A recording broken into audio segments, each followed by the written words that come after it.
Hi, all you wonderful Capricorns. Welcome to my living room.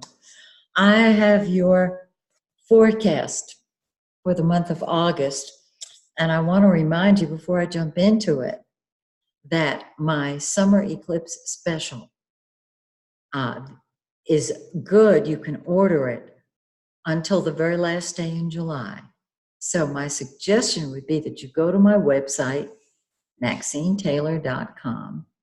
Order your own personal forecast, the special, and it dovetails this wonderful solar forecast that I'm going to give you right now. Now, you don't have to be an astrologer to be able to tell that this area of the chart is just active, packed full of energy. Let me tell you why this is so powerful. First of all, there are planets in the 8th house. That's a very powerful house of transformation.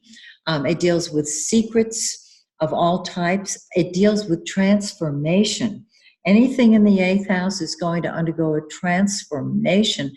It's the phoenix rising on its own ashes and being born again. So whatever's going on here, you are the psychic detective looking beneath the surface at the cause of what's happening. It's really great. And this helps you with joint financial arrangements. Now, the 9th house is after you get your answers. In the 8th house, you're looking for the answers. 9th house, you've got them. You see the big picture. You see options open to yourself that you didn't even know you had. Very, very different. So let's talk about this. The sun is the yellow planet. It's the giver of life. In the 8th house, your emphasis is on other people's money or joint financial arrangements that can be mutual beneficial. The sun is the ego, and so your ego is undergoing a transformation. You're looking within. If you're on the path, you are looking within at why you created what you did. You're looking, you're soul searching. You are really growing by leaps and bounds. And so you are being transformed, your ego is. On the 23rd, the sun moves into your 9th house, and you see a much bigger picture. You're saying, oh my goodness, what was I looking for in the 8th house? There's so much available now. And that's the truth. That's how we look at the 9th house. 9th house is higher education. It's truth. It's our principles. And so the information that you get from the 8th house will affect your principles magnificently. So spread your wings and soar.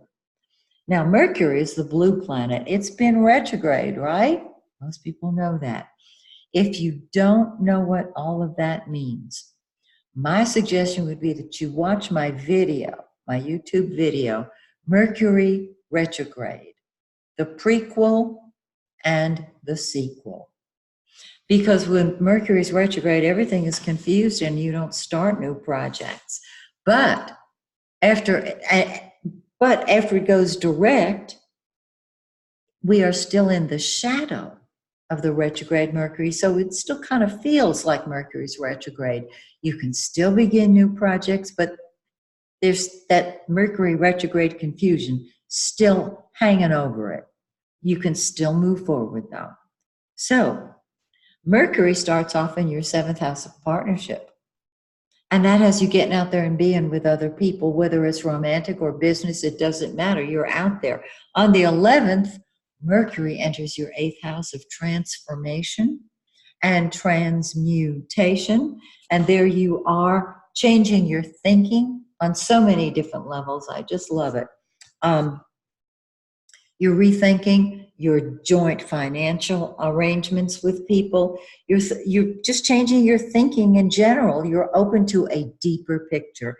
And then on the 29th, Mercury goes into your 9th house, and you see the sky's the limit. Mercury is what we think about and talk about.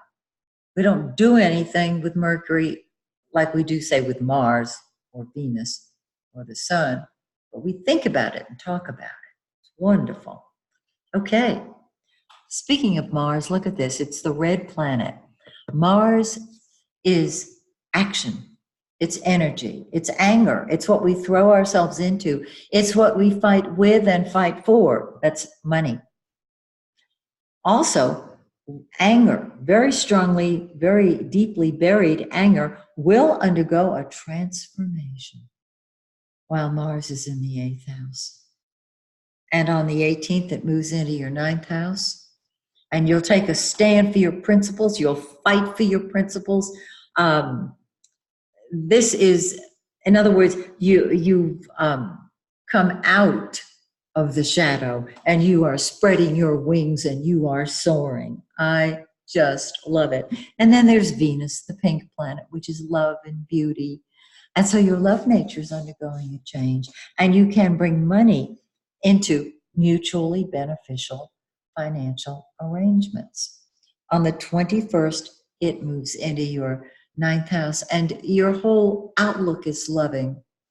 Remember, your anger is transformed, your love nature is transformed, your thinking is transformed, and your ego's transformed.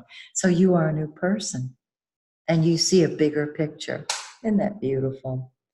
Now, our full moon on August 15th is in the 2nd house of money, your income. And on the full moon, things come to a head. So your finances will come to a head to be dealt with beautifully. You know, a full moon can, when it brings it to a head, that's not a negative thing. It brings it to light. Yay.